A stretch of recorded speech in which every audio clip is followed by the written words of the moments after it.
Welcome back to Hawkeye Skunk Works, and welcome to my brand new recording studio, aka my camper. Just kidding. It's usually late when I have to do these videos, and this just has the best lighting to do this. Most of our house has like decorative lighting, so. Again, we're going to do a tabletop review style video. We are going to cover EDC items, my EDC items, everyday carry. Probably a lot of this has been seen, I don't know, well, some of it's been seen in other videos like guns and holsters, magazines, stuff like that.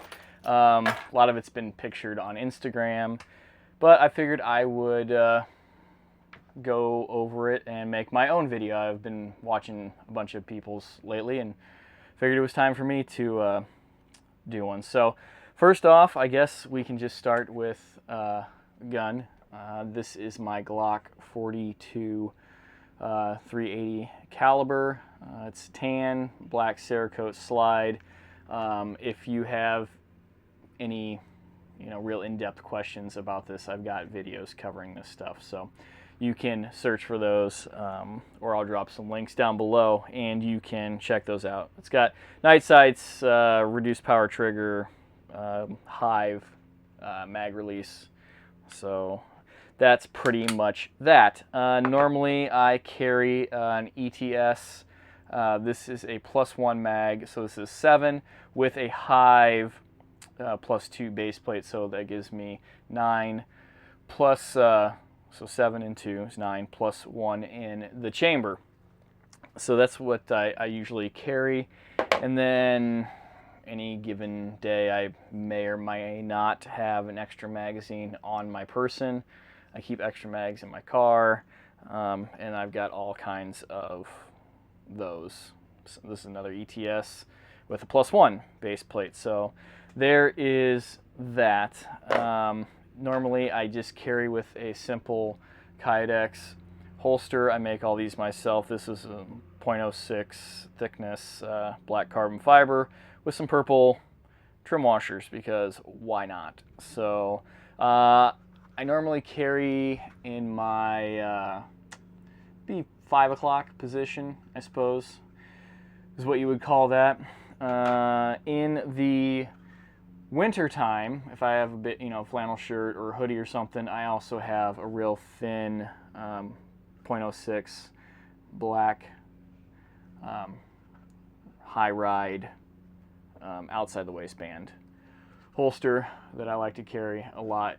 You can see that my belt is right at the bottom of where the gun is, so it sits really high, and it sits really tight to my person. So great for hoodies and big shirts. So there is that. Sometimes I don't carry an extra mag. A lot of times I do, especially times where, like if we're at big events, I normally will have a backpack with me because I always have camera gear anyway and kids stuff. So I actually have a sling backpack that has some soft body armor in it too. So I always carry an extra mag in that, tourniquet, and stuff like that. So just some things to think about. Belt for that holster. Right now I've just got, this is an 1.5" nylon, pretty generic belt. This one's Proper brand.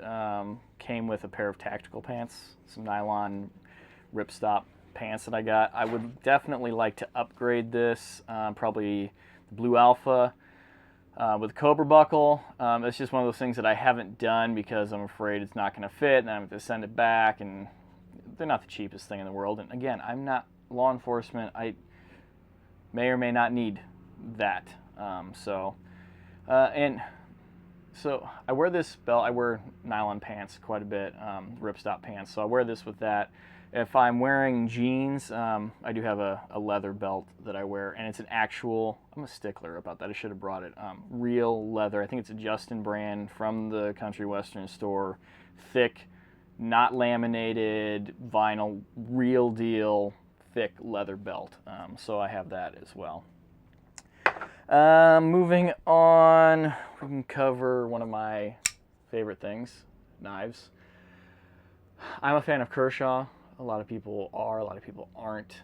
I got a Kershaw knife years ago and I just liked it, so I kind of stuck with it. This is not that knife. I've had a handful over the years. This one, I'm sorry, I can't remember the name, but I'm sure I'll put it in the video.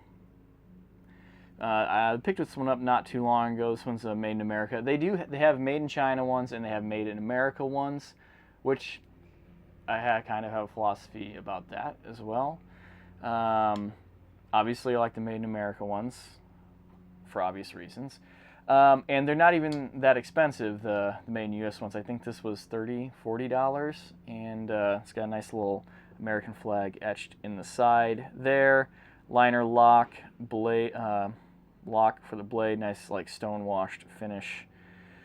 Assisted open knife. Now, again, I carry a knife. Can we all be real for a minute? What do I carry this for? To open boxes like tape and to cut tags off stuffed animals. Hashtag dad life. I'm not carrying this to... My life does not depend on this. If my life comes down to depending on this, I've got way bigger problems. It is very sharp. It's very sturdy. This is aluminum and steel handle. I'm not one of those guys that needs to kid myself into thinking I need a $300-$400 Spyderco knife or Benchmade knife, although I'm sure they're fantastic. Again, not my profession, so I don't really need that. I need something that's going to hold up and do what I need to do, cutting random things, and push come to shove, defend myself, which I know that I could with this. So I like the Chinese ones because they're really inexpensive, and it doesn't matter what you cut with them because you don't feel bad about messing up an expensive edge. I have a handheld sharpener. I should have brought that to show you guys.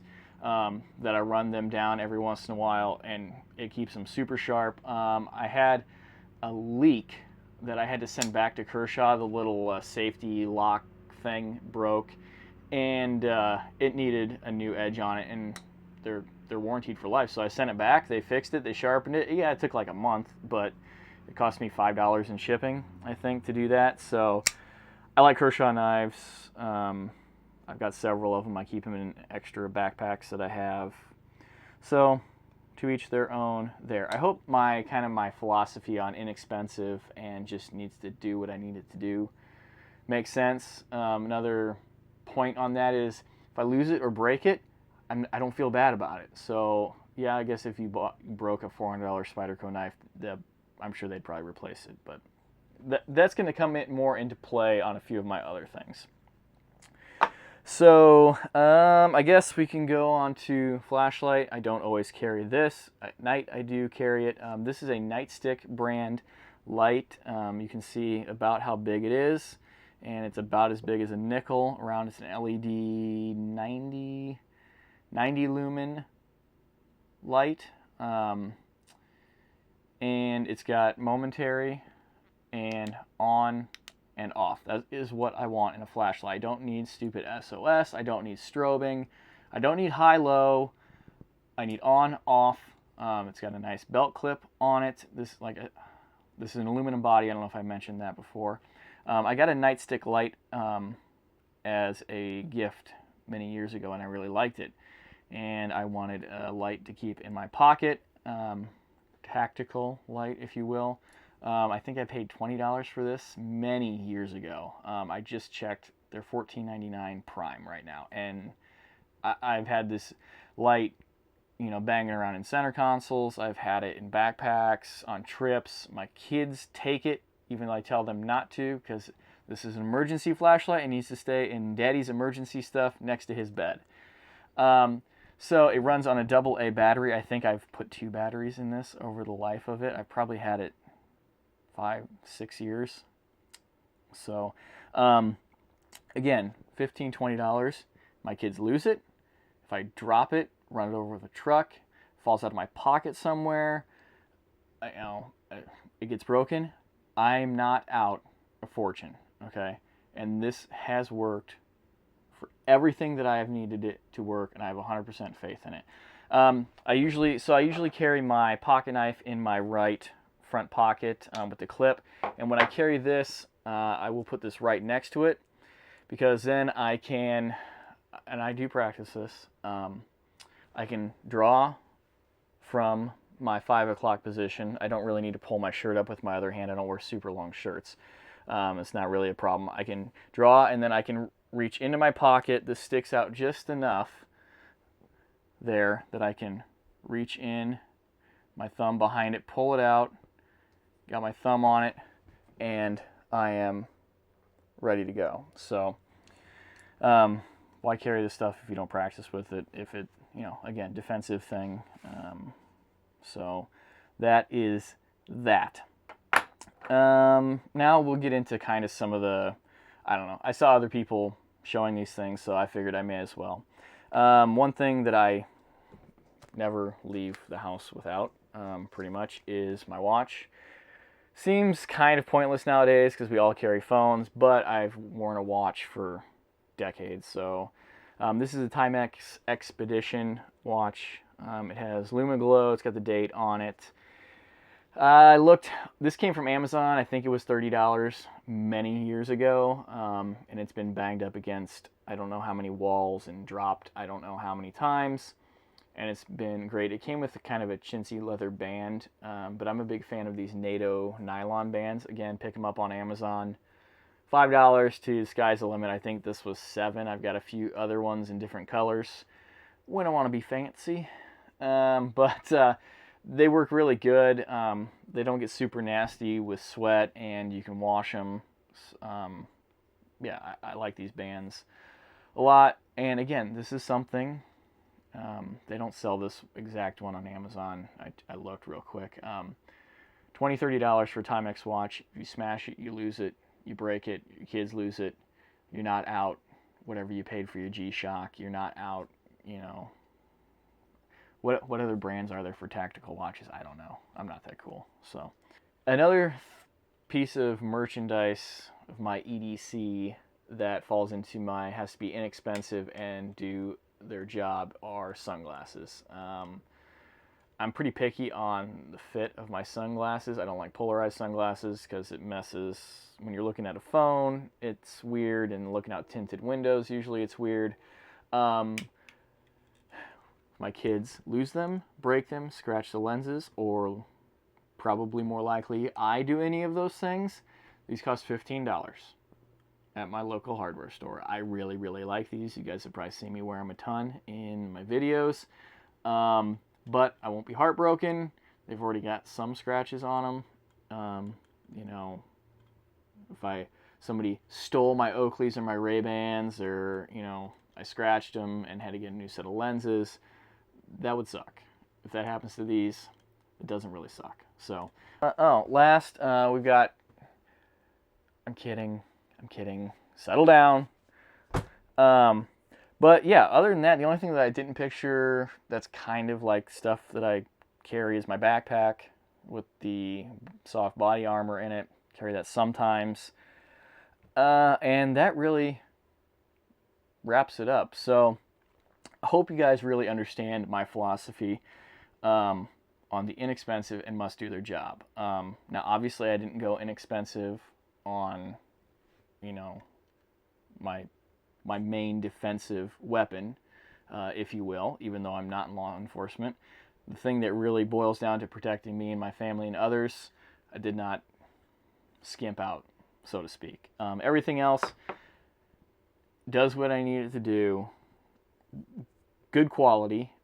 Like, you know, this is not like your, you know, everything you need to EDC for $100 from Walmart. That's not what this is. This is good stuff that's inexpensive, that will do what you need it to do. And I hope you understand. So thanks again for watching. If the weather holds out within the next few days, we are going to take the 4Runner out on some back roads and do some drive-by shots of that suspension. I've towed the camper twice with it so far. I've done some back road level B maintenance roads with it, kind of some quick spirited driving. Me and my dad went out with it a couple weeks ago, and it's so good. Oh, it's so good. I couldn't be happier. So we will get that all on video, and I'll take some measurements and stuff of the lift for you guys. So if you haven't already, head on over to Instagram and follow me there. I try every day. It doesn't always happen, but I try to post something every day, whether it's family, fishing, outdoors, cars, random stuff. I'm always posting over there. Same deal over on our Facebook page. I have that stuff there.